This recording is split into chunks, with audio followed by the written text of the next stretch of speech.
Division leaders get set to clash tomorrow as the Eagles welcome the Tennessee Titans to the Link. What are the keys to a Birds win as the final full month of the season looms? Also, with the winter meeting set to begin tomorrow in San Diego, I'll give my take on how I feel the Phillies should handle them and their shortstop dilemma. This episode of the Philly Sports Spot YouTube channel starts right now. Everybody, and welcome into this edition of the Philly Sports Spot YouTube channel. I'm your host, Jordan Hirsch, and now guys, before we get into this video, please make sure you like this video and subscribe to my channel with notifications turned on so you never miss another upload. Make sure you guys are also following me on Instagram. The link will be down in the description below. Eagles face perhaps their toughest test of the season tomorrow as they welcome the 7-4 division-leading Tennessee Titans to the Link. This is going to be a really tough game, I think, for the Eagles. This is going to be a ground-and-pound type of game. Two of the best rushing offenses in the league will be featured here. And the key to beating the Titans, of course, is stopping Derrick Henry. Every team, of course, knows this. Whenever they are going to play the Titans, they plan their entire week around stopping him. And most of the time, Derrick Henry is successful against them. Of course, one of, if not the best running backs in the league here. And the Eagles know this, and all week they've been talking about how the key to this game is stopping him, not letting him get past the line of scrimmage, because that's where he does most of his damage, merely making sure they bottle him up there. Cincinnati did a good job of that last week in their win over Tennessee, not allowing Derrick Henry to get to that second level, and really just keeping him bottled up for most of the game, and that's what led to their win. Eagles are going to look to do the same thing, and it's going to be tougher with a beat-up defensive line. Of course, Jordan Davis most likely is going to miss this game. He could be back next week coming off of that high ankle sprain. And a surprise injury this week was defensive end Robert Quinn is also going to miss the game with a knee injury. Kind of nobody really saw that one coming. So a lot of the workload is going to be put on the new Eagles, Linval Joseph and Ndamukong Suh, along with Fletcher Cox, who's coming off one of his best games of the season last week against Green Bay. Really limiting the snap counts there, I think, was really able to help him. And they're going to have a tough test, have to come up big if the Eagles are going to want to win this game. There's Derrick Henry putting up some ridiculous numbers yet again this season. He's already eclipsed 1,000 yards on the ground, 247 carries. He's got 1,048 yards, about 5 yards per carry that he's averaging. Already got 10 touchdowns before we even entered December. So Derrick Henry, he's what makes the offense for Tennessee go. He's what makes that team go. And if the Eagles are able to stop him, they're going to have a much better chance at winning this game. And perhaps the biggest key to stopping him is to just make sure he doesn't have the ball in his hands and getting out to a lead early, forcing Ryan Tannehill to beat you. I think that's going to be that's a much easier path for the Eagles to win this game, and that's to get out to a lead early and force Tennessee to start throwing the ball a little bit more. It's going to be a tough road ahead here for the Eagles offense tomorrow as they get set to face one of the best defenses in the league in the Titans. They're only averaging about a little over 18 points per game, only allowing about 315 total yards per game. They have one of the better rushing defenses in the league, just 84.5 yards allowed per game, and they're going to be going up against an Eagles offense that likes to run the ball. High-powered Eagles offense who's averaging almost 400 yards per game, and 162 of those coming on the ground by way of Miles Sanders and Jalen Hurts mostly.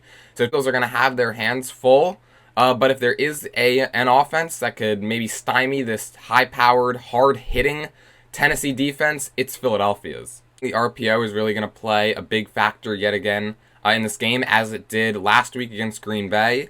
Tennessee is going to be down one of their better defensive ends in Danico Autry, as they have a slew of injuries, at least for their injury report that came out yesterday. And I think really controlling that Tennessee defensive line is going to be key, making sure they're off balance kind of all game. I think Jalen Hurts, his reads that have become so much better this season, are going to play a huge role in trying to stop this high-powered Tennessee defense. If the Eagles are able to establish a little bit of a running attack in this game, I think it's really going to open up the holes in Tennessee's defense, and that's their passing defense, averaging 286 yards allowed through the air per game is this Titans defense. So I think if Jalen Hurts is really able to keep the defensive line off balance all game, and Miles Sanders and of course Hurts as well are able to kind of get into those second and third levels even into this Tennessee defense, I think that's really going to open up the passing game, and that's where the Eagles can really hurt the Titans. The Eagles wide receivers much better than Tennessee's defensive backs. I think A.J. Brown, this is, of course, a little bit of a revenge game for him, as he was traded on draft night this year from Tennessee to Philadelphia. And I think the Eagles know that. I think Nick Sirianni knows that. I think the Eagles are going to draw up a lot of plays to try to get him open and into space. Try to get A.J. Brown a good game, especially coming off his last 2 or 3 games, which have not been that good. He's fumbled now in back-to-back games.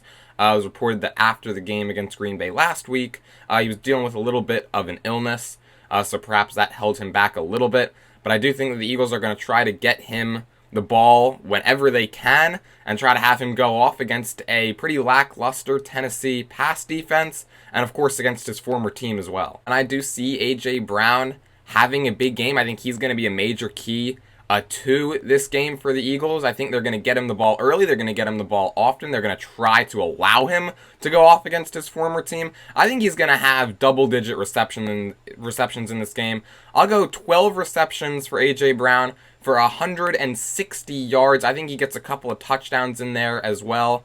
Like I said, I do think that the Eagles are going to design a game plan to get A.J. Brown the ball a lot in this game, and I think it's going to pay off because I really do see the Eagles being able to open up this Tennessee pass defense a little bit and kind of hurt them through the air in that way. To my game picks, Vegas is siding with the Eagles in this game as they are 4.5-point favorites. I do think this is going to be a close game. I don't see it being super high scoring. I don't see it being super low scoring either.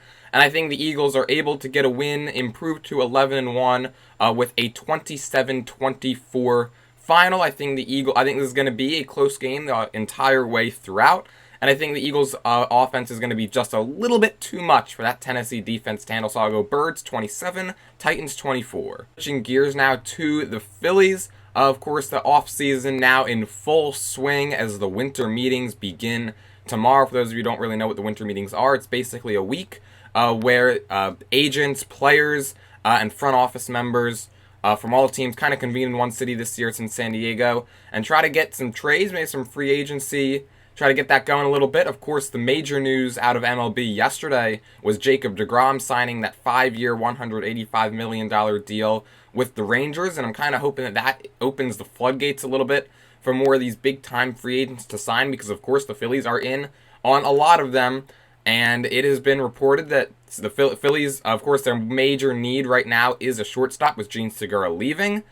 And the Phillies have meetings scheduled with the 4 major shortstops at the winter meetings this week. Those being, of course, Trey Turner, Xander Bogaerts, Carlos Correa, and Dansby Swanson. Phillies will meet with all 4 of them this week. And I kind of want to take a look at all these guys' stats because, of course, all of these guys are players that I would love to have on this team.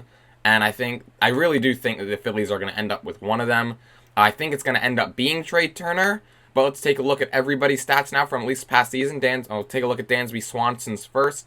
He's probably 4 out of 4 for the big 4 shortstops. Of course, not a bad player by any stretch of the imagination, as he hit 277 last year.